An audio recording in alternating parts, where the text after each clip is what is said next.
tous, je vous rappelle que c'est bien de couper les portables, de les mettre en mode avion pour éviter que ça sonne pendant la conférence.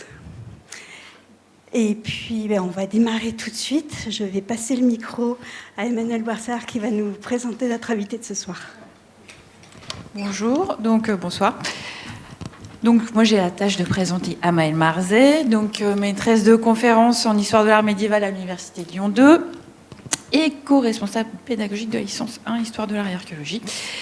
Amaëlle Marzet a soutenu une thèse en 2021 sous la direction d'Alain Salamagne du Centre d'études supérieures de la Renaissance à Tours et direction conjointe avec Marcello Angeben, maître de conférence en histoire de l'art au Centre d'études supérieures de civilisation médiévale à Poitiers. Cette thèse était intitulée, ou est intitulée d'ailleurs, parce qu'elle est toujours, De la main à l'esprit, études sur les techniques et les styles des peintures murales dans l'ancien diocèse de Tours, du XIe au XVe siècle. Une thèse sur les peintures murales médiévales de Touraine, j'imagine qu'on en aura quelques-unes ce soir, avec une double approche de la matière et de la manière, du coup, puisque la technique et le style. Elle travaille actuellement sur 3 projets. Elle travaille notamment au sein du projet collectif, 3 projets collectifs d'ailleurs, au sein du PCR Vienne de la fin de l'Antiquité tardive à l'époque moderne, pour un atlas de la ville médiévale, au sein duquel elle s'intéresse notamment aux multiples décors peints qui ornent la cathédrale Saint-Maurice, dont la plupart étaient en grande partie inédits en fait. On aura là un très beau travail. Je la remercie puisque j'en suis redevable. Le projet Ornamentum également. Un projet en collaboration avec Géraldine Victoire de l'Université de Montpellier, Claire Boisseau du Centre André Chastel à Paris et Mathilde Durier de l'INRAP Auvergne-Rhône-Alpes notamment. Je ne vous fais pas la liste de tous les participants. Et un projet sur l'ornement dans la peinture murale du XIIe au XIVe siècle. Projet qui lui a donné l'occasion de diriger l'un des rares, voire l'unique chantier-école sur la peinture murale en France. C'est un chantier-école qui se déroule sur le très beau site de la collégiale de Romans-sur-Isère, beau site de bâti et de peinture, et qui a accueilli cet été plusieurs étudiants de Montpellier et de Lyon. Et enfin, un 3e projet qui en est à ses débuts, un projet sur le faux bleu, dans la peinture médiévale, qui est une thématique passionnante, de mon point de vue, avec Aurélie Mounier du laboratoire IRAMAT CRP2A à Bordeaux, Pascal Ricarer, historien de l'art, et Anne Pillonnet, qui est professeure des universités en physique optique. Beaucoup de transversalité également. Voilà, et puis je lui laisse la parole. Merci.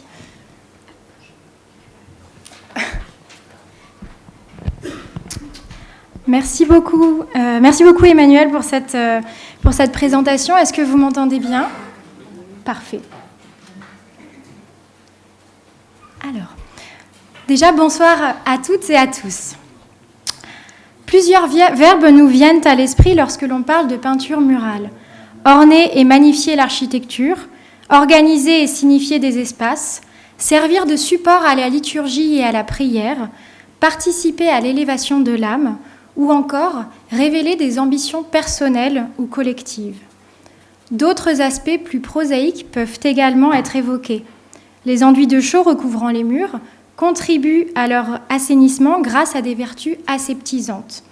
Ils peuvent aussi dissimuler un appareil irrégulier qui n'a pas été conçu pour être visible.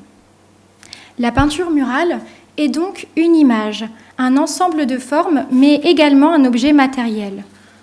Comme toute production artistique, elle est polysémique et ses différents aspects sont étroitement liés les uns aux autres. Si l'envie de signifier peut agir comme le moteur pour la création, la technique, le style et les formes sont les moyens de rendre tangible cette volonté. Aujourd'hui, plutôt ce soir, je laisserai délibérément de côté l'iconographie pour vous présenter un aspect qui est parfois plus négligé, à savoir les implications techniques. Je vais vous montrer que, malgré le silence des sources textuelles sur le déroulement du chantier peint, il est possible de le restituer en remontant la chaîne opératoire des étapes de création. Je vais adopter une approche chronologique concernant l'élaboration de l'œuvre, en commençant par la préparation matérielle du chantier. Le projet est ensuite élaboré avant d'être reporté sur la paroi. Je vais donc détailler la mise en œuvre concrète du programme pictural sur le mur ou sur la voûte. Ensemble, nous allons chercher la personnalité derrière l'œuvre, l'exécutant cette fois-ci plus que le concepteur, qui se retrouve à travers les arrangements, le bricolage, les méthodes d'optimisation, les habitudes de chacun et parfois les petits accidents de chantier. La production picturale du Moyen-Âge peut être grossièrement et artificiellement divisée en deux grands types de chantiers. D'une part, les peintures exécutées selon une technique mixte issue de la fresque, entre le XIe et le début du XIIIe siècle.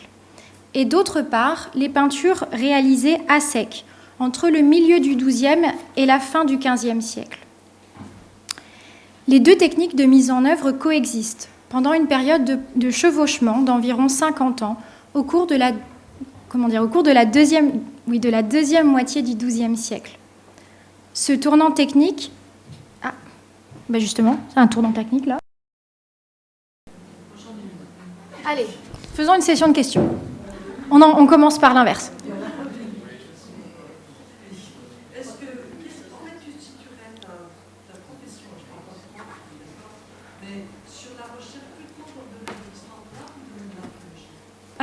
Entre les deux. Je décide de ne pas choisir. La peinture murale médiévale est traditionnellement étudiée par les historiens de l'art, surtout sur des questions de style, de datation et d'iconographie. En revanche, moi, ce que j'essaye de développer, c'est une approche plus archéologique, donc à travers la matière. Vraiment, comment on conçoit une peinture murale au Moyen-Âge, étape par étape. Donc déjà, sur chaque site, chaque campagne est documentée pour elle-même. Et ensuite, elles sont confrontées entre elles pour essayer de voir s'il y a des tendances qui se dégagent suivant des régions, suivant des périodes, essayer de comprendre pourquoi on fait de telle manière à tel endroit et pourquoi pas ailleurs. Donc ça, ce sont des questions qui sont vraiment, très concrètes et pratico-pratiques, qui trouvent bien leur place en archéologie. Et à partir du moment où on travaille aussi sur la matière, on est quand même confronté à d'autres disciplines comme l'archéométrie et aussi la physique, vous l'aurez compris, surtout pour la physique optique, avec mes histoires de faux bleus, on va en reparler tout à l'heure si on arrive à avoir des images, et puis évidemment à la chimie, puisque la chimie des matériaux entre évidemment en considération pour la création d'une peinture murale. Voilà, donc à cheval entre les deux disciplines.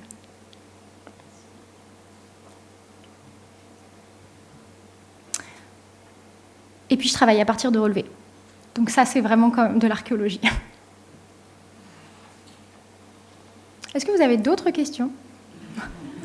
Pendant qu'on cherche toujours le PowerPoint sur une conférence que vous n'avez pas entendue. Oui? Et pourquoi, à part parce que c'est plus facile, on passe de la fresque à la peinture murale? Alors, les fresques sont des peintures murales. Oui, mais à sec, je veux dire. Du coup, ça va être un peu l'objet de la conférence. Alors, je vais essayer de vous spoiler, en une seule phrase. Il y a plusieurs facteurs qui entrent en considération. Il y a la nature du support. En fait, on a tendance à passer à une technique à sec à partir du moment où vous avez un support qui est constitué de pierres appareillées et plus de moellons. Voilà. Donc, quand le support est parfaitement appareillé, il y a un changement technique. Il y a aussi... Mais on trouve quand même, évidemment, des contre-exemples. À chaque fois, vous allez voir, c'est jamais ni simple ni linéaire. Et on change également de technique, alors pour des raisons aussi de confort de travail. Disons que certaines techniques sont plus souples, permettent plus de souplesse que d'autres. La fresque est quand même assez difficile à mettre en œuvre. Et puis aussi pour des raisons esthétiques. Parce qu'à partir du moment où vous changez de technique, vous créez des nouveaux effets esthétiques. Et puis il y a une dernière grande raison qui est liée à la chimie. En fait, quand vous utilisez la technique de la fresque, une réaction chimique se produit qui s'appelle la carbonatation, qui crée un milieu très alcalin. en fait, votre chaux, en séchant, crée un milieu alcalin qui n'est pas compatible avec tous les pigments. D'accord ? Donc, à partir du moment où vous changez de technique, eh bien, finalement, vous vous offrez une palette de pigments plus large, donc des couleurs aussi qui sont plus variées. Voilà pourquoi on a des changements qui se produisent. Et puis après, dernier cas de figure ou raison, ce sont des questions presque un peu de régionalisme. Vous avez des savoir-faire en fait en fonction des régions. Plus par exemple, moi je vais vous présenter beaucoup l'exemple de la Touraine où on passe sur enduit, en tout cas on passe à sec. Vraiment au début du XIIIe siècle, ce sont les dernières peintures sur enduit frais qu'on va pouvoir rencontrer. Et on passe très tôt à sec. Et ça se poursuit pendant tout le XIVe et tout le XVe siècle. En revanche, quand on change de région, notamment des régions qui sont proches de l'Italie, eh bien, vous voyez, il y a quand même un ancrage assez fort de la fresque. Donc on continue à peindre à fresque. Donc ça aussi, ça entre en compte. Est-ce que vous avez d'autres questions ? Finalement, on va presque pouvoir faire la conférence comme ça, parce que c'est...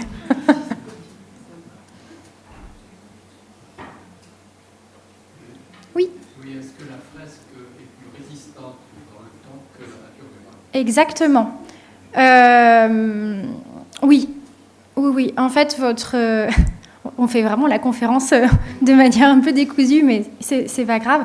En fait, en séchant, votre enduit crée un voile de carbonatation qui vient... Alors, il ne se dépose pas vraiment sur les pigments, mais c'est un petit peu l'idée. Donc, en fait, il vient recouvrir les pigments, ce qui offre justement cette grande solidité à la fresque.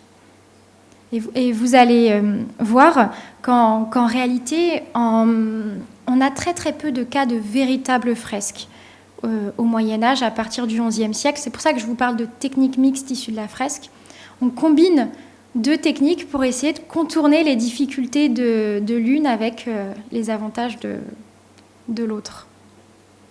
Donc finalement, assez peu de fresques en fait pour le Moyen-Âge. Oui. Bonjour.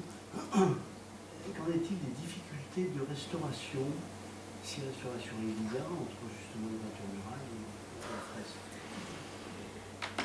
fresque ? Vous voulez dire d'un point de vue sanitaire ou... Alors, je dirais que les peintures murales à sec sont beaucoup plus fragiles que celles sur enduit frais. Donc, elles ne vont pas forcément impliquer les mêmes interventions et les mêmes gestes. Pour les peintures murales à sec, la principale intervention, ça sera de la conservation et du recollement, on va dire, des écailles pour qu'elles adhèrent à nouveau au support. Finalement, pour les fresques,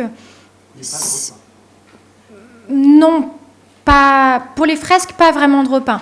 Pour les peintures à sec, oui, on peut faire de la réintégration picturale. Pour les fresques, un peu moins. Finalement, pour les fresques, ce qui va être important, ça va être de stabiliser les tranches, en fait, par des systèmes de Solin, pour éviter que l'enduit se décolle du mur ou s'effrite. Mais voilà. Est-ce que vous avez encore d'autres questions ? Ah, si, pour les peintures à sec, si. Un autre élément, souvent vous avez des liants organiques qui, eux, peuvent être grignotés par des micro-organismes. Et puis qui peuvent être aussi sujets à des développements de champignons et d'algues. Voilà. Ça, on le voit un petit peu moins pour la fresque. Donc, vous voyez, il faut les retirer, etc. C'est pas tout à fait la même chose. Et puis, pour la fresque, plus de remontée de sel. Parfois, il y a un peu plus de croûte, on va dire, comme de croûte de sel. Alors, je ne suis pas restauratrice, mais un peu plus de croûte de sel qui se forment en surface et qui peuvent créer un voile blanc, justement, sur la peinture murale. Voilà un petit peu les grandes différences que vous allez pouvoir rencontrer en restauration. Oui.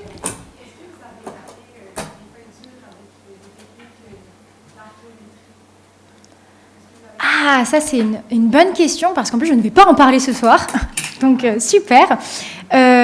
c'est en cours.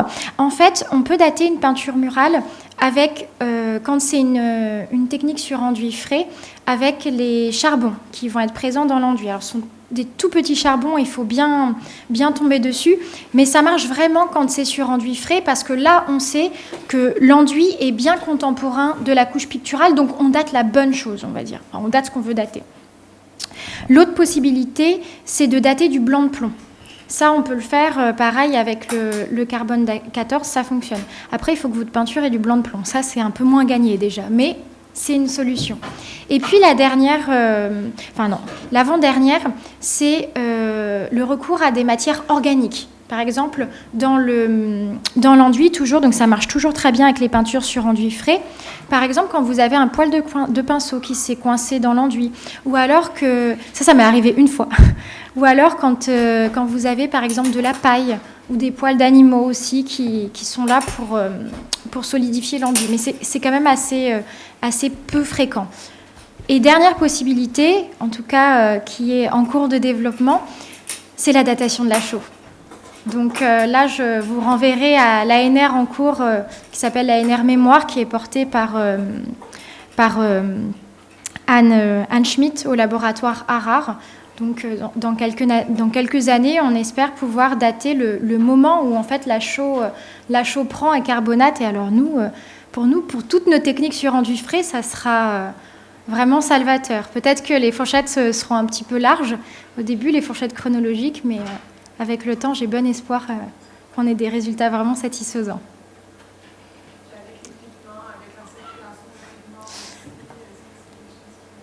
Alors, ce qu'on va pouvoir dater quand on analyse les pigments, ce sont plutôt les restaurations. Puisqu'il y a des pigments qui apparaissent, on va dire, qui ont des dates d'apparition un peu tardives. Alors, je sais qu'il y a un blanc qui apparaît, par exemple, en 1920. Donc, quand on le trouve dans une peinture murale, on sait que là, on est vraiment face à une partie qui n'est pas authentique. En revanche, les pigments, en l'état, ne sont pas datants, parce que, en fait, comme toutes les peintures ne sont pas analysées, forcément, on n'arrive pas encore à dégager des tendances dans les utilisations, des périodes d'utilisation. Et finalement, quand un pigment fonctionne bien et qu'une recette fonctionne bien, eh bien, on la garde très longtemps. Ce soir, je ne vais pas vous parler des ocres, justement, parce qu'en fait, les ocres, ce sont des matériaux qu'on trouve un peu partout, qui sont compatibles avec toutes les techniques, et qu'en fait, pour l'instant, on n'arrive pas trop à dater ou à localiser des gisements. Donc, pour avoir des idées pour les périodes d'utilisation dans la peinture murale de pigments, il faut se tourner vers l'Angleterre. Nous, en France, ces études n'ont pas encore été menées. Voilà. Est-ce qu'il y a une évolution dans la palette? Est-ce qu'on voit une évolution entre le reste, je pense, par exemple, la période carnagène et la période gothique?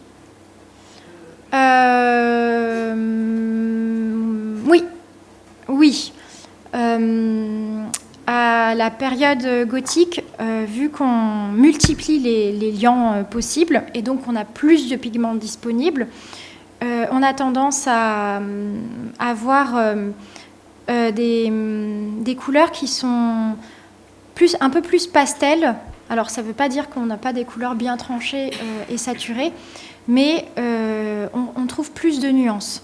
Effectivement, justement, c'est lié à la technique du glacis, où on va superposer des couches de couleurs un peu transparentes qui viennent donner des teintes qui n'existaient pas forcément à la période romane. Donc c'est là qu'on voit par exemple apparaître le bleu turquoise, typiquement. Donc oui, on garde les mêmes couleurs, mais avec beaucoup plus de nuances. Et on a tendance à utiliser plus le rose.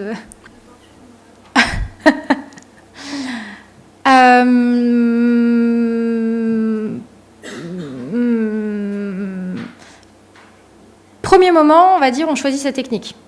Bon, en réalité, on ne maîtrise pas forcément 50 techniques, donc on ne choisit pas vraiment la technique, on fait surtout la technique qu'on sait faire. Ensuite, on va choisir ses matériaux. On va mettre en place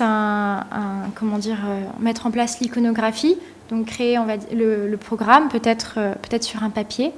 Et ensuite, on va réfléchir à comment on va reporter ce programme sur le mur, donc changer l'échelle. Ensuite, on met en place le programme sur le mur à l'aide d'un dessin préparatoire qui va en fait guider la mise en couleur. Ensuite, c'est un peu comme si vous utilisiez votre crayon de bois en fait avant de colorier votre image. Ensuite, on colorie selon un phasage de séquences de couleurs qui peut varier en fait suivant les peintres, même s'il y a quand même des choses qui se répètent d'un peintre à l'autre d'un point de vue très logique, comme par exemple le fait de commencer par le dessin préparatoire, parce que c'est assez logique. Et puis ensuite, parfois, peu de temps après le dessin préparatoire, on peut décider de mettre du relief dans sa peinture. Donc on peut creuser, par exemple, l'enduit. Parmi les raisons qui font qu'on a parfois des peintures sur enduit assez tardives, il y a aussi cette idée de relief. On peut ajouter du relief. Et puis, donc on peut creuser ou on peut ajouter. Voilà, donc on va cette fois-ci plutôt modeler.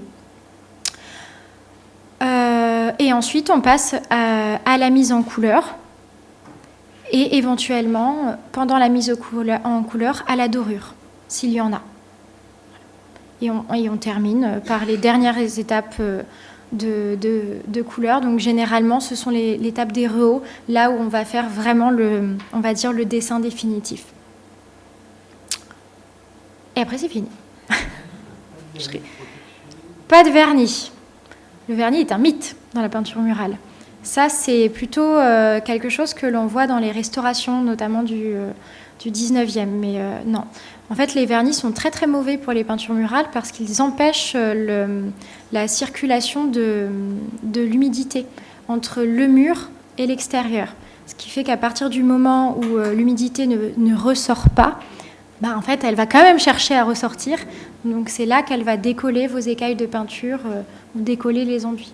Donc surtout, pas de vernis, pas de ciment. Si vous avez des peintures murales chez vous, ne le faites pas. En plus, les vernis ont tendance un peu à jaunir parfois, ce qui peut dénaturer aussi les couleurs. Bon, on va pouvoir reprendre. Commencer. Pas très clair, mais... Alors, tout à l'heure, je vous ai dit, pour que vous raccrochiez les wagons avec moi, qu'on a une période de chevauchement d'à peu près 50 ans dans la deuxième moitié du XIIe siècle pour les deux techniques mixte issue de la fresque et puis technique sur enduit, ou sur à sec. Ce tournant technique s'accompagne aussi de changements architecturaux, c'est ce que je vous ai dit au moment des questions, et notamment le passage à une pierre parfaitement appareillée. Ça, c'est valable pour la Touraine, puisqu'il faut quand même nuancer ce cloisonnement. Ça n'est pas valable pour la totalité de la production française. Je vous l'ai dit tout à l'heure, la technique sur enduit frais s'observe au moins jusqu'à la fin du XVe siècle pour des ensembles qui sont par exemple proches de l'Italie, et c'est le cas pour les peintures en Val de Suse que je vous projette, que vous voyez maintenant à l'écran. Alors, on revient ensemble sur quelques termes pour que nous soyons bien d'accord dans le cadre de cette conférence. Dans le cas des peintures qui sont exécutées selon une technique mixte issue de la fresque, le peintre applique les premières strates de couleur sur une couche d'enduit de chaux et de sable encore fraîche. La chaux contenue dans l'enduit produit, en séchant, une réaction chimique que l'on appelle la carbonatation et forme une fine couche de carbonate de calcium qui recouvre les pigments. Le peintre achève ensuite la mise en couleur sur un enduit sec. Les dernières strates colorées sont appliquées à l'aide d'un liant ajouté au pigment avant qu'il ne soit posé au mur. Les surfaces d'enduit, appelées intonaco, sont raccordées les unes aux autres par des joints ou raccords d'enduit, et la présence de ces raccords est déjà un premier indice pour identifier cette manière de peindre. Les peintres ici devaient vouloir profiter des avantages de chacune des deux techniques. La fresque, d'un côté, offre une certaine pérennité à l'œuvre, c'est ce qu'on a dit, tandis que la peinture à sec permet plus de souplesse, notamment dans la possibilité de reprise sans urgence. Et puis, comme je vous l'ai dit tout à l'heure, une autre explication réside aussi certainement dans l'utilisation de pigments non résistants à la chaux, qui justifient l'addition d'un liant d'une autre nature. Les pigments à base de plomb, comme par exemple le blanc de plomb ou bien le minium, s'oxydent et noircissent lorsqu'ils sont en contact avec l'humidité et un milieu alcalin comme celui de la chaux. Ces incompatibilités sont mentionnées dès les Xe jusqu'au XIIe siècle dans les traités d'Héraclius, de Pierre de Saint-Audemars ou du moine Théophile, qui spécifient que cette difficulté peut être contournée en mélangeant ces pigments à l'aide d'un liant organique. Pourtant, malgré ces mises en garde, des modifications chimiques ont quand même eu lieu et des effets de noircissement s'observent. Et c'est le cas, par exemple, du visage de Sainte Catherine dans la crypte de Notre-Dame à Montmorillon. Les pigments des peintures murales exécutées à sec peuvent être mis en œuvre avec différents liants. Ils sont parfois dilués dans de l'eau ou un lait de chaux avant d'être posés sur une surface sèche, ou encore appliqués à l'aide d'un liant organique. Par exemple, la caséine, la colle d'os, la colle de peau, colle d'arête, de l'œuf, de la gomme ou encore de l'huile.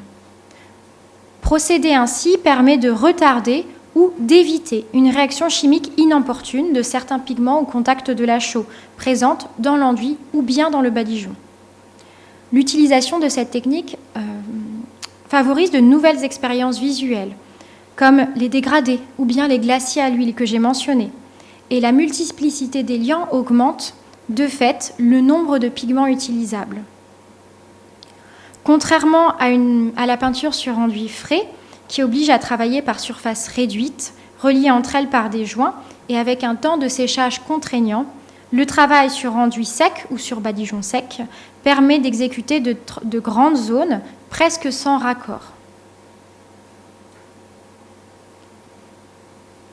L'absence d'analyse physico-chimique systématique et la dégradation fréquente des liants compliquent la mise en évidence de périodes d'utilisation.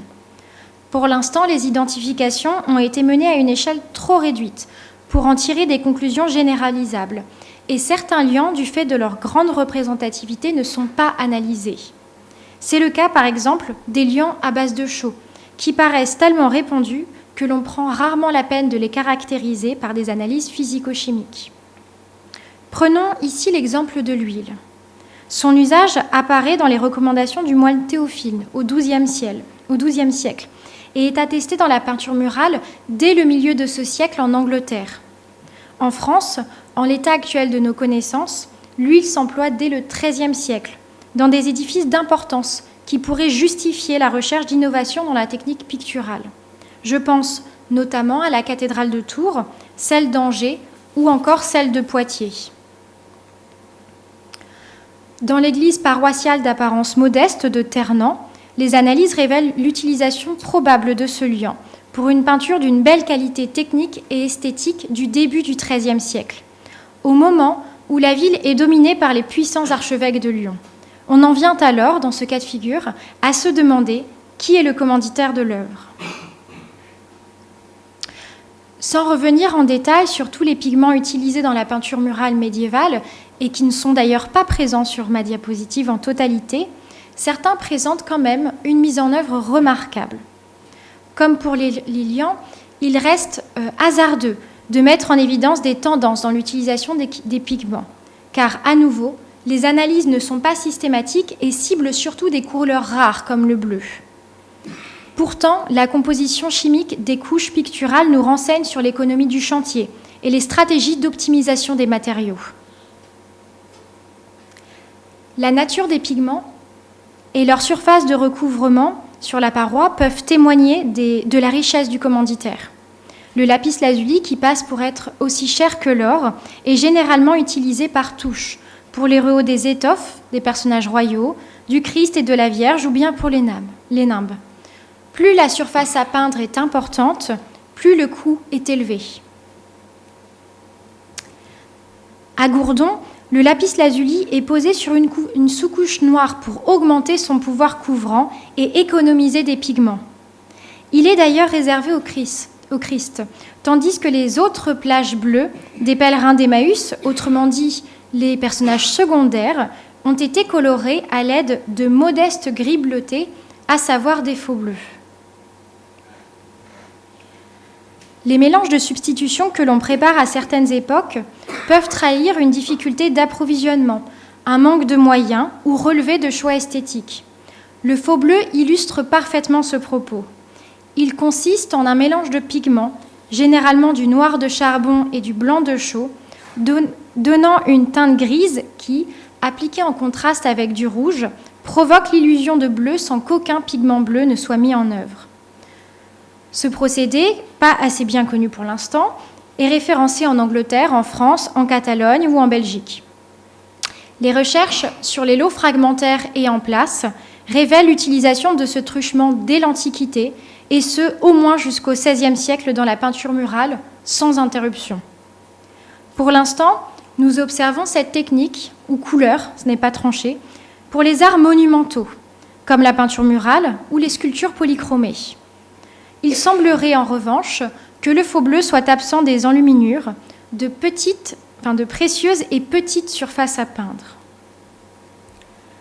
Cette couleur bleutée a été identifiée sur des sites de nature et de statuts divers, églises, cathédrales, chapelles, maisons, châteaux, sur une large période chronologique et pour des termes variés, manteau de la Vierge, faux appareils, draperies, armoiries.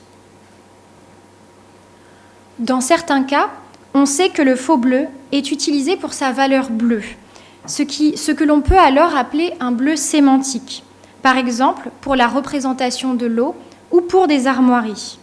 Nous supposons alors que l'intention du peintre était de donner l'illusion d'une couleur bleue.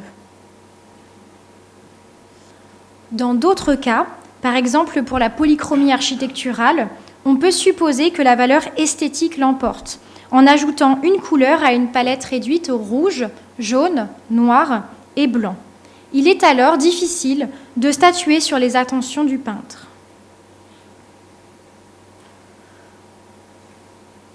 Aujourd'hui, nous connaissons bien le principe physique de diffusion Rayleigh, qui modifie notre perception du gris avec des nuances bleutées à proximité de rouge et de blanc.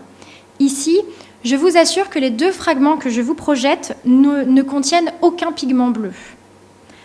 En revanche, nous ignorons encore l'incidence du broyage des matériaux sur ce phénomène pour la peinture murale. La composition des mélanges, qui parfois intègrent des pigments colorés sur certains sites, peut également renforcer ce phénomène. Et l'application par superposition de blanc et de noir peut jouer un rôle qui reste à définir dans la perception des reflets bleutés. Au-delà d'être étudié au sein des couleurs, l'emploi du faux bleu mériterait aussi d'être interrogé au regard du statut de l'édifice et du coût financier qu'il représente, dans cette idée de hiérarchie des matériaux. On pourrait également aussi s'interroger sur le terme même faux bleu que nous avons forgé avec notre vision actuelle, mais qui ne correspond pas à la perception du Moyen-Âge. Bref, tant de perspectives de recherche qui s'ouvrent à nous. Mais revenons à notre sujet. Une fois que les matériaux sont choisis, on peut commencer le travail sur le mur par la mise en place de l'échafaudage et le report du projet sur la paroi. Pour les techniques sur enduit frais, les peintres peuvent commencer par appliquer la synopia, comme repère pour enduire progressivement les surfaces selon les étapes de travail. Ce moment permet d'esquisser in situ la distribution de l'ensemble du programme pour l'adapter aux particularités de l'édifice, positionner les raccords d'enduit et répartir l'équipe sur l'échafaudage afin d'attribuer sa tâche à chacun. Au Moyen-Âge en France, les traces de synopia n'apparaissent que rarement, soit parce que son utilisation n'est pas systématique, soit parce que l'intonaco est resté en place et par conséquent la dissimule. La mise en œuvre d'une peinture sur enduit frais répond à une succession variable de couches que l'on peut résumer comme suit. La maçonnerie est recouverte d'une couche de mortier, appelée arriccio, puis d'une ou deux couches d'enduit, nommées intonaco, avant de poser la couche picturale. Toutes les campagnes décoratives ne présentent pas l'ensemble de ces étapes. Certaines n'apparaissent pas, et d'autres sont compensées par la présence d'une peinture antérieure. La couche de mortier, donc l'ariccio, doit être suffisamment épaisse pour rétablir l'aplomb du mur, notamment lorsqu'il est constitué de moellons, ou encore lorsque la paroi rocheuse est irrégulière, comme c'est le cas du décor de la chapelle rupestre de Chinon. Cette couche d'Ariccio, donc, tend à disparaître lorsque le mur est appareillé ou lorsque la peinture repose sur une campagne antérieure qui aplanit déjà la surface, mais également lorsque l'on passe à une technique à sec. Et à ce moment-là, la réserve d'humidité produite par l'Ariccio n'est plus nécessaire pour peindre. La peinture à sec peut être appliquée directement sur la pierre si elle est soigneusement appareillée ou sur un badigeon, mais sans adjonction de mortier ou d'enduit de transition. Dans certains cas, le mur appareillé peut quand même être couvert d'une fine couche d'enduit de chaux et de sable, comme on peut le voir pour l'église Saint-Paul à Lyon. Dans l'Amphieu de Péronin-Guerrier, en photographie, la couche picturale est tantôt posée sur un fin enduit recouvrant la maçonnerie très très légèrement irrégulière de l'intrados, tantôt directement sur un fin badigeon épousant les reliefs des moulures tauriques sans les combler. La diffusion de ce mode de peinture sans mortier de transition, observable plutôt entre les XIIIe et XVe siècles, est donc visiblement liée, entre autres, à la nature du support. Il devient, comme je vous l'ai dit, facile de repeindre par-dessus un décor abîmé ou usé, tout en le préservant, en appliquant simplement un nouveau badigeon de chaux sur l'ancien. Au Moyen-Âge, il était d'usage de remplacer une peinture murale détériorée ou simplement démodée par une nouvelle, ce dont témoignent les différentes reprises d'un même programme iconographique, à quelques décennies d'écart, à la manière un petit peu d'un palimpseste. Le cycle hagiographique dans la cathédrale de Tours, peint à la fin du XIIIe siècle, a été recouvert, repris et complété quelques années plus tard par une iconographie similaire, associée à des scènes de la Passion, probablement lors d'une phase de travaux accompagnant la réfection du jubé.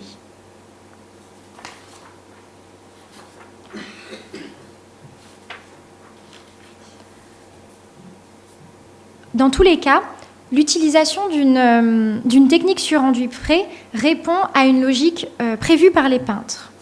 Lorsque la composition est divisée en registres, l'enduisage des surfaces s'effectue en pontate, c'est-à-dire en bandeaux horizontaux, généralement délimités par 2 niveaux de plancher de l'échafaudage. Ces bandeaux d'intonaco pouvaient être divisés par des joints verticaux, délimitant des surfaces rectangulaires correspondant souvent à des scènes. Les pontates pouvaient aussi être appliquées sans interruption verticale, suivant leur complexité, le nombre de personnages à peindre, le nombre de séquences colorées à appliquer, la rapidité du travail ou encore l'effectif des peintres. Lorsque le décor est conçu en registre, le recouvrement des raccords indique que les pontates étaient appliquées de haut en bas pour préserver les peintures terminées et démonter progressivement l'échafaudage à mesure de l'achèvement du décor. Les planchers ainsi libérés pouvaient être utilisés ailleurs sur le chantier. Dans certains cas, les surfaces sont parfois enduites dans le respect de la narration, comme l'indique ici la superposition des joints verticaux qui subdivisent les surfaces d'enduit à rivière. En revanche, dans d'autres cas, l'observation des raccords d'enduit ne donne pas d'indication sur le sens de lecture. C'est le cas notamment du programme iconographique de la crypte de Tavan, qui recèle encore des difficultés de compréhension. Ici, la jonction des raccords d'enduit a été stratégiquement placée pour former des arêtes au voûtin. Et puis, dans l'église de Nohanvic, on a enduit les surfaces de haut en bas, communément, mais cette fois-ci, à l'inverse du sens de lecture, c'est-à-dire de la droite vers la gauche, donc contrairement à ce que je vous ai présenté pour l'exemple de Rivière. Vous le voyez, la diversité des possibilités semble démontrer qu'un projet global a probablement préexisté et que l'exécution a aussi suivi des logiques pratiques. En général, pour les voûtes en berceau, comme c'est le cas à Lignières, la première pontata se situe au sommet, tandis que les suivantes sont enduites en progressant latéralement de part et d'autre. Il devient alors possible pour 2 peintres de travailler simultanément sur 2 registres se faisant face sans se gêner. Lorsque les joints verticaux des deux pontates opposés se répondent précisément, on peut envisager le recours à un échafaudage unique, avec un plancher assez vaste pour couvrir l'ensemble de la travée. Comme je vous l'ai dit, les raccords d'enduit horizontaux servent également d'indices permettant de restituer les niveaux de plancher de l'échafaudage. Dans l'église de Rochecorbon, la corrélation entre un raccord d'enduit du lavement des pieds et un trou de boulin placé quelques centimètres en dessous suggère le remploi de l'encastrement utilisé pour ériger le mur, voire même l'utilisation d'un unique échafaudage, étant donné qu'il s'agit de la première campagne de décor datée de 1028-1054, tandis que la nef, elle, est datée de 1028. Ces indices sur l'organisation du chantier tendent à disparaître, ou du moins à se faire très discrets pour les peintures appliquées à sec. Néanmoins, dans la cathédrale de Poitiers, les restaurateurs ont pu restituer les plateaux des échafaudages des peintures du bras sud du transept par l'observation des coulures et par l'emplacement des trous de boulin. Le badigeonnage est ici plus rapide, puisque de grandes surfaces pouvaient être réalisées d'un seul coup et sans le morcellement journalier, inhérent à une technique sur enduit frais. Même si le déroulement de la création est plus difficile à percevoir, la superposition des séquences colorées révèle l'ordre de mise en couleur des personnages les uns par rapport aux autres. La crucifixion de l'église de Saint-Christophe-sur-le-Nez témoigne d'une mise en œuvre pragmatique, permettant à plusieurs peintres de travailler simultanément sur un même niveau de plancher, car on a commencé par le Christ au centre de la composition avant de réaliser les autres personnages en progressant du centre vers l'extérieur. Dans tous les cas, et peu importe la technique utilisée, le peintre se retrouve face à un espace défini qu'il doit organiser à l'aide du dessin préparatoire pour tirer parti de la surface. La composition est mise en place à partir de tracés préliminaires incisés, dessinés au pinceau ou battus au cordeau. Les incisions restent relativement rares et généralement limitées aux tracés circulaires des nimbes ou aux éléments géométriques. Ils servent probablement à maintenir la lisibilité à travers les couches de couleurs, comme on peut le voir par exemple à Sorigny, mais cela reste à approfondir. Utilisé quasiment systématiquement, le dessin préparatoire sert d'esquisse pour mettre en place l'ensemble de la composition et probablement la faire approuver. Pour l'instant, les études démontrent que le rouge était très utilisé pour cette étape. Prenons l'exemple de la Touraine. Sur 37 ensembles, 30 campagnes mettent en œuvre un dessin préparatoire en rouge, 5 en jaune et seulement 2 en noir, sans distinction chronologique et technique concernant l'emploi des couleurs. À ma connaissance, un seul cas présente à la fois un dessin préparatoire rouge et un jaune. Il s'agit de l'église de Budelière dans la Creuse. Vous l'aurez compris, la spécificité technique de cette campagne du XIVe siècle réside dans la pose d'un dessin préparatoire en 2 temps, correspondant à 2 couleurs. En premier, le dessin jaune est posé par des gestes vifs, comme le montre la répétition des traits, souvent droits et débordants. Il sert à placer schématiquement les lignes de construction, certains contours et parfois quelques détails, comme les pommettes, le menton ou les pupilles. Dans un deuxième temps, on pose un dessin rouge, plus net, pour délimiter clairement et sans bavure les formes et les vêtements. Comme je vous l'ai indiqué, pour l'instant, je n'ai pas encore rencontré d'équivalent dans cette manière de travailler. Et cette pratique soulève des questions concernant la nécessité d'avoir 2 couleurs, correspondant également à 2 degrés de précision, qui peut se justifier ici par l'importance de la surface à peindre et la densité des scènes. L'ensemble est complexe à Budelière d'un point de vue iconographique et révèle la conception d'un programme très érudit, mêlant références locales à la Sainte Valérie et réflexion eschatologique. On peut aussi envisager la présence de 2 personnalités et peut-être plus probablement une validation entre ces 2 étapes préliminaires.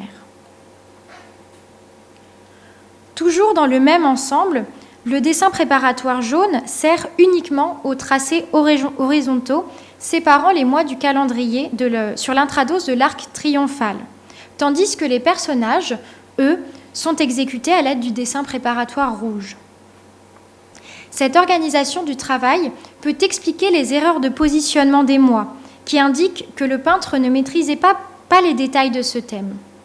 Dans l'ensemble, la saisonnalité a été respectée, mais les mois spécifiques d'avril et de mai ont été inversés. On peut penser donc qu'il n'y a pas eu de validation entre le dessin préparatoire jaune, qui fournit le cadre, et le rouge, par le concepteur du programme, ou bien par le maître de l'atelier, puisque ces personnages n'existaient pas encore à l'étape du jaune. À l'inverse, la parfaite correspondance entre les étapes préparatoires et les tracés définitifs peut être interprétée comme le signe du respect scrupuleux et sans improvisation du programme initialement conçu. Les repentirs d'ordre mineur, qui consistent en de simples ajustements de la position des personnages, indiquent que le peintre a certainement pris du recul sur sa composition et l'a ajustée en conséquence. D'autres repentirs plus importants concernent des modifications iconographiques et la conception même du programme. L'exemple le plus parlant est celui du remplacement de la main de Dieu par une représentation de Dieu en pied sur le berceau de la nef de Saint-Savin-sur-Gartempe. Ces changements impliquent non seulement une modification du programme, mais également un décalage de plusieurs scènes. Lourd de conséquences, il révèle la réflexion du peintre et du commanditaire. L'application de ce dessin préparatoire peut être plus ou moins détaillée selon les habitudes des peintres et varier d'un exécutant à l'autre. L'atelier, ayant réalisé la scène de bataille sur la voûte du chœur de Rochecorbon, se distingue par l'emploi de modules cubiques pour dessiner les corps et les têtes. Le peintre ne détaille pas les silhouettes. Tout au plus, donne-t-il une idée générale des volumes ou du mouvement. Dans la nef, le peintre utilise ces mêmes modules géométriques, permettant de rattacher les peintures du chœur à celles de la résurrection des morts peintes dans la nef, et ce, en l'absence de relation stratigraphique entre ces deux œuvres. Arigny-Hussé, l'agencement du dessin préparatoire de la Vierge à l'enfant, indique que le peintre semble chercher une certaine vraisemblance dans la retombée des drapés sur le corps. Il dessine d'abord la silhouette de la Vierge avant de l'habiller pour que la syntaxe des plis réponde aux saillies de l'anatomie, notamment au niveau des genoux.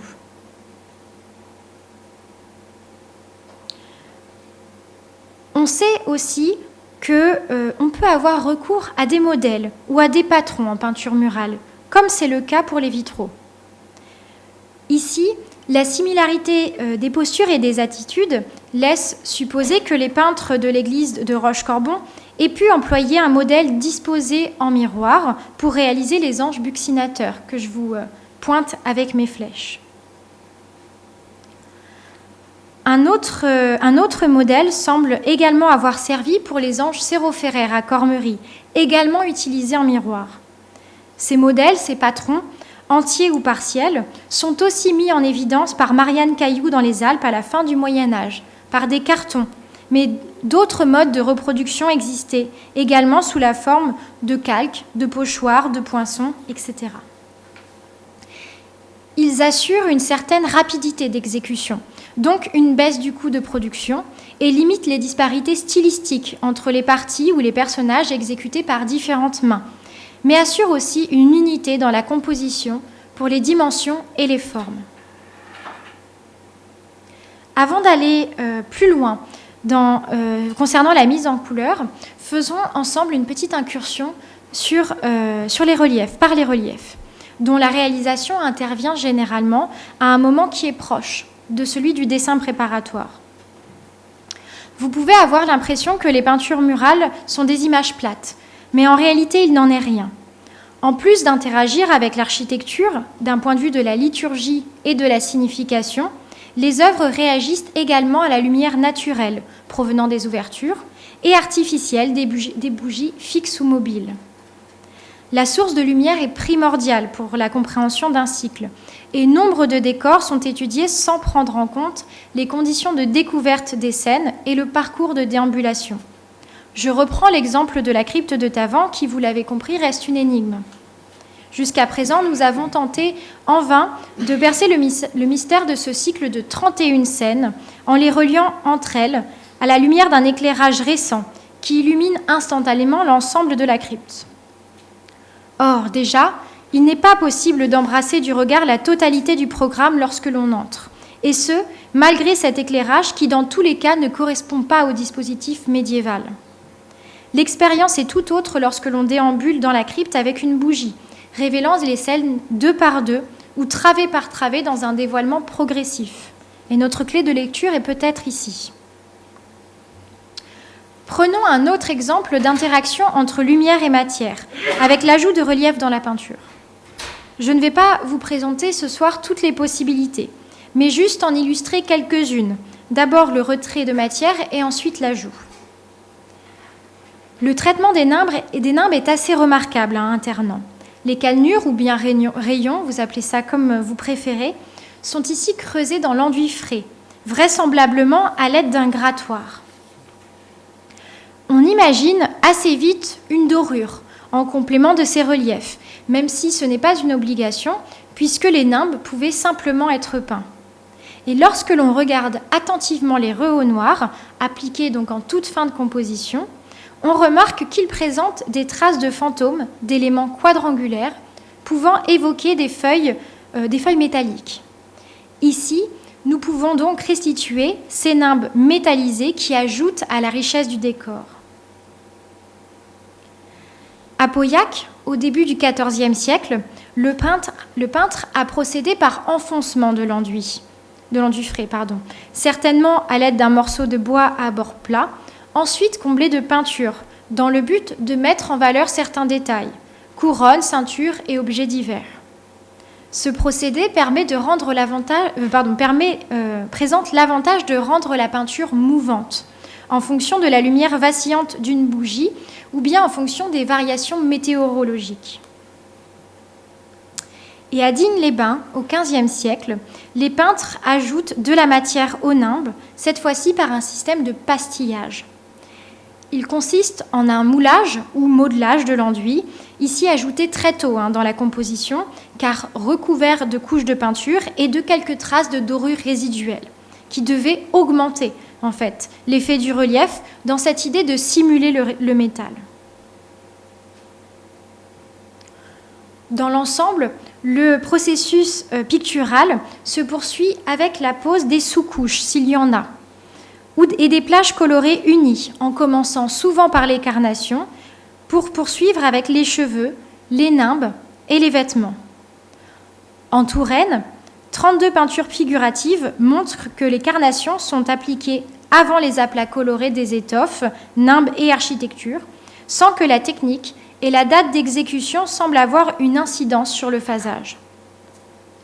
On applique ensuite les rehaut colorés, suivis des touches sombres pour accentuer les ombres des plis. On passe ensuite au noir, principalement pour les contours. Et enfin, les lumières, c'est-à-dire les rehaut blancs, achèvent l'ensemble. Le moment de la pose des encadrements et des fonds de scène dépend des habitudes de l'atelier et peut intervenir tout au long de la composition, mais évidemment après l'application des tracés préparatoires. Ce phasage type des séquences colorées que je viens de vous présenter peut être modifié par les peintres en fonction de leurs besoins ou préférences et peut alors devenir un des marqueurs techniques de l'atelier, avec toute la prudence qu'il faut prendre.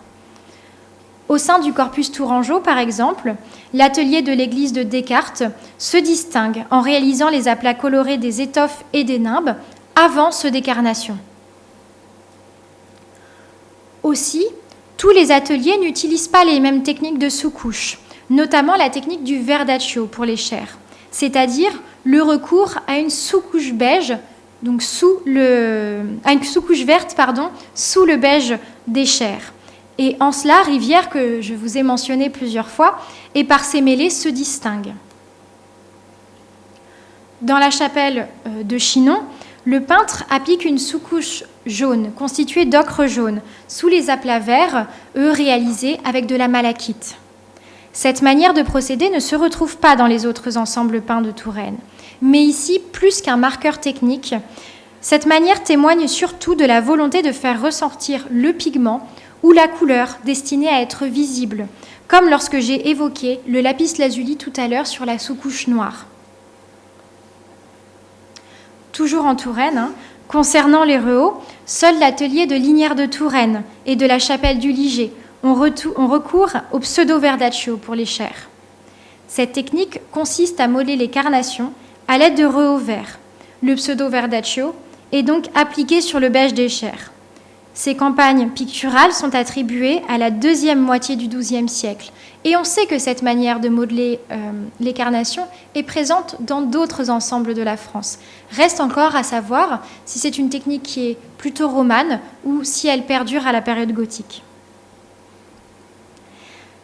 La comparaison du nombre de couches colorées entre les différentes campagnes montre également la volonté de certains ateliers de détailler les éléments, ce qui se traduit stylistiquement par un modelé plus travaillé. Certains sites présentent ainsi une succession de couleurs plus simples à cause d'une palette déjà moins riche, mais aussi à cause de l'absence de sous-couches et d'autres techniques, verdaccio ou pseudo-verdaccio. Au sein du corpus tourangeau, donc toujours mes 32 campagnes figuratives, l'observation de la succession des séquences colorées montre que les peintres privilégient d'abord une mise en couleur par type de remplissage, c'est-à-dire aplat, puis rehaut, puis par couleur. En somme, sur une surface, le peintre colore par exemple tous les aplats des carnations avant de pouvoir passer à tous les fonds, en terminant par l'ensemble des rehaut. A l'inverse, la superposition des séquences colorées alternant révèle que l'atelier a adopté une mise en couleur par type de forme, c'est-à-dire en commençant par les aplats des étoffes, rapidement achevés par une première étape de rehaut, avant de travailler ensuite les carnations en suivant le même ordre d'application, c'est-à-dire aplat, puis tout de suite après rehaut. Cette manière de travailler correspond à celle suggérée par le moine Théophile, qui découpe les différentes étapes en unités picturales, par exemple carnation, pilosité, puis draperie. Vous le voyez, cette libre appréciation laissée aux ateliers montre que chacun peut s'approprier la mise en couleur en fonction de ses habitudes et surtout en fonction de ses besoins. Pour conclure, il est très rare d'avoir des archives documentant le déroulement du chantier pictural ou des autographes sur les peintures, nous amenant à chercher des indices directement sur les ateliers, bien sûr, directement sur les œuvres.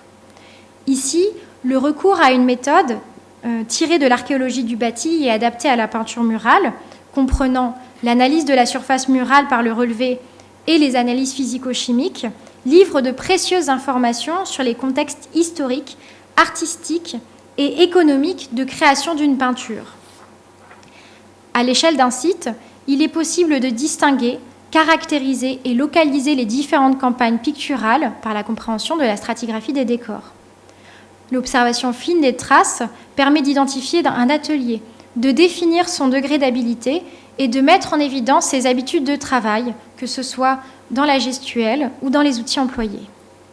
Nous pouvons ainsi restituer ou proposer des restitutions pour le déroulement d'un chantier et percevoir l'organisation du travail d'un atelier ou d'un peintre.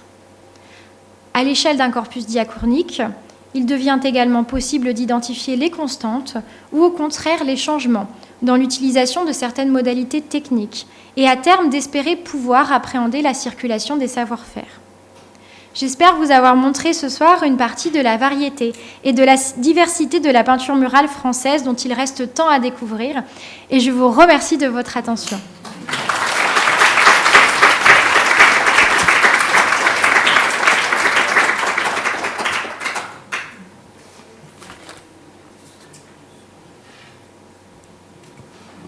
Merci beaucoup, Amaëlle. On a réussi. Voilà. Alors, vous avez déjà eu droit à une séance de questions avant. Est-ce que vous avez encore des questions maintenant que vous avez eu tout le déroulé, toutes les images? N'hésitez pas à lever la main, je peux passer pour vous passer le micro pour éviter de trop pousser la voix.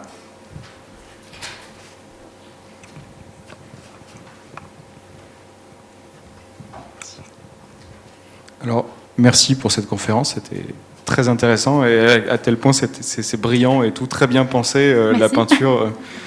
Ma question portait sur les pontates, si j'ai bien compris, c'est cette division d'espace qui... Les raccords, les raccords surfaces entre d'enduit avec les raccords. Je vais essayer de mettre une photographie. Est-ce que...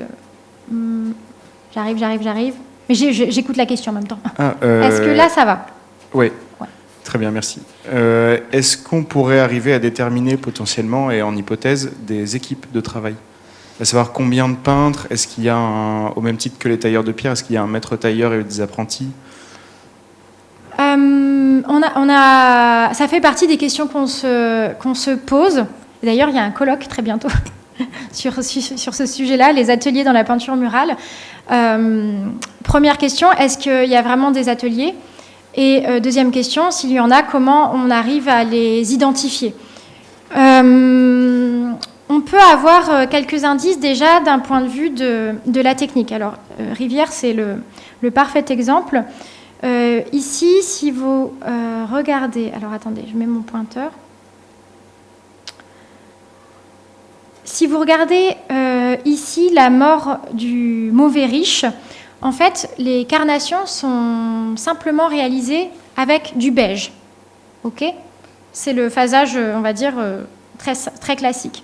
En revanche, quand on change de scène, donc ici, quand on passe à la résurrection de Lazare, on voit qu'il y a une sous-couche de verdaccio qui apparaît, qui n'est pas présente du coup dans toutes les scènes. Donc là, ça nous permet de nous poser des questions. Est-ce que c'est un autre peintre qui est intervenu et il faisait un petit peu différemment, ou est-ce que c'est simplement un oubli? Bon, ça reste quand même toujours un peu difficile de trancher entre l'un ou l'autre, mais ça permet déjà de présenter de proposer des hypothèses. Donc, on va chercher des éléments, on va dire, techniques. Et là, on va pouvoir espérer identifier plusieurs mains. Ça va être dans la caractérisation très, très précise du style. Et donc, on passe à une analyse morphologique assez poussée. Moi, personnellement, j'utilise un système de grille de lecture où je vais redessiner et donc définir chaque forme. Donc, par exemple, je vais faire tous les yeux, ensuite tous les nez, toutes les bouches, etc., etc., et les comparer. Alors, il faut quand même pas être trop rigide dans cette manière de faire, puisque on ne s'attend pas à ce qu'un peintre fasse toujours la même chose. Il peut y avoir des variations, déjà au sein d'une œuvre, et puis même au cours de sa carrière. Donc, voilà. Mais on essaye de mettre en place des méthodes pour les distinguer. Là où c'est compliqué pour la peinture murale, contrairement à la sculpture, c'est que souvent on a des peintures qui sont déjà mal conservées. Donc à partir du moment où la peinture elle-même est usée, on n'a pas forcément accès à l'ensemble, vous voyez, du décor. Et puis on n'a pas toujours, on a même pour l'instant quasiment jamais, ou en tout cas très rarement, un atelier qu'on suivrait d'un édifice à l'autre. En fait, on a trop peu de peintures qui sont conservées. Donc on ne peut pas comparer, vous voyez, différentes œuvres de la production d'un même peintre, par exemple. Donc on essaye, mais je ne peux pas proposer de réponse ni très claire, ni très définie. Est-ce que vous avez d'autres questions ?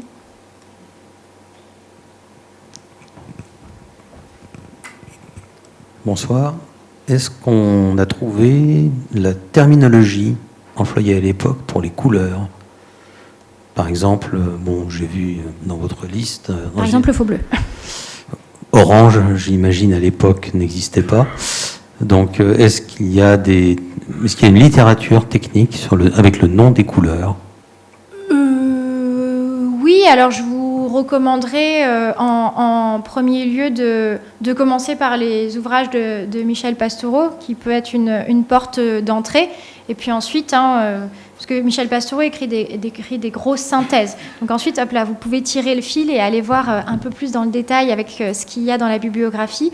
Moi, personnellement, je ne travaille pas spécialement sur le nom des couleurs, hormis pour le faux bleu. Puisque là, effectivement, ça fait partie de nos questions. Et pour l'instant, alors c'est vraiment le tout début, hein, donc peut-être que ça changera quand on en rediscutera, mais pour l'instant, le terme faux bleu, par exemple, n'est pas approprié, puisque c'est un mot qu'on a créé finalement assez récemment. Et quand on regarde dans les traités, je n'ai trouvé qu'une fois une mention dans le traité du moine Théophile, hein, toujours du XIIe siècle, d'une couleur. En fait, c'est un mélange entre couleur et technique. Les deux ne sont pas forcément dissociés. Où ça ressemble à du faux bleu, ce qu'il propose, cette manière de travailler. Et lui, il appelle ça Vénéda. Et en fait, quand on tire un peu le fil, Vénéda, ça ressemble un peu au terme Veneta, qui veut dire bleu en italien. Donc, vous voyez, en latin. Donc, il va falloir bétonner un peu quand même, hein, mais c'est déjà une première petite intuition. Voilà.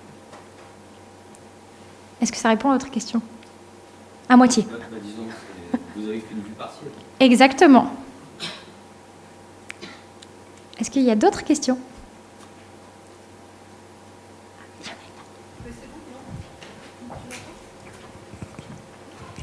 Merci beaucoup. Moi, j'avais une question évidemment autour du faux bleu. Tu parlais d'économie. J'ai vu que dans la liste de tes pigments, il y avait l'azurite qui était bien bleu. Pourquoi, évidemment, le cobalt, enfin, on comprend qu'on n'utilise pas du cobalt, du lapis lazuli en grande quantité, mais l'azurite, c'est quelque chose qui est assez accessible. Est-ce que c'est encore trop cher par rapport à du charbon et de la chaux ? Voilà. Est-ce qu'il y a une raison économique de ne pas utiliser l'azurite ? Merci. Oui, alors, nous, en peinture murale, pour l'instant, en France, on voit que... Pour l'instant, hein, on voit que le lapis lazuli est plus trop utilisé à la période gothique. C'est vraiment plutôt un pigment, on va dire, fréquent à la période romane. Et en revanche, on a une inversion qui se produit. Donc le lapis lazuli plutôt période romane, et en fait à la période gothique, c'est là qu'on voit le moment où l'azurite est de plus en plus utilisé. L'azurite est quand même plus cher, hein, même si c'est moins cher que le lapis lazuli, c'est quand même toujours plus cher que du charbon et de la chaux. En fait, pour l'instant, on voit vraiment que le faux bleu est utilisé avec des palettes chromatiques assez réduites. Hein, typiquement ce que je vous ai présenté. Là, en fait, c'est extrêmement modeste. Hein. Les pigments, ça doit être de l'ocre rouge, de l'ocre jaune, du noir de charbon et du blanc de chaux. Et vous voyez, avec deux pigments, hop, là, on arrive à avoir une cinquième couleur. Et puis, finalement, l'azurite, c'est aussi un pigment qu'on voit très, très souvent utilisé dans le sud-ouest de la France, parce que beaucoup de gisements sont situés par là. Donc, il faut quand même les faire transiter jusqu'à des sites qui sont un petit peu plus éloignés. Après, les recherches nous montreront s'il y a vraiment une corrélation entre on va dire, matériaux, donc truchement, donc faux bleu, et puis moyens financiers. Mais en tout cas, ça a l'air quand même de se vérifier. En revanche, c'est pas parce qu'il y a de l'azurite qu'il ne peut pas y avoir de faux bleu. C'est ça la petite subtilité. Est-ce que ça répond à votre question ? Oui. Est-ce qu'il y a une autre question ? Eh bien, écoutez, si pas de questions. S'il n'y a pas de questions, je vous libère et je vous remercie. Voilà. Merci beaucoup. Donc encore merci à Maëlle. Merci. Donc c'était la première, on espère que la prochaine se passera mieux en côté technique. Mais tu sais maintenant quelle... Et donc la prochaine c'est le 19 novembre, vous avez l'affiche ici en sortant, sur la tragédie grecque, Art du présent.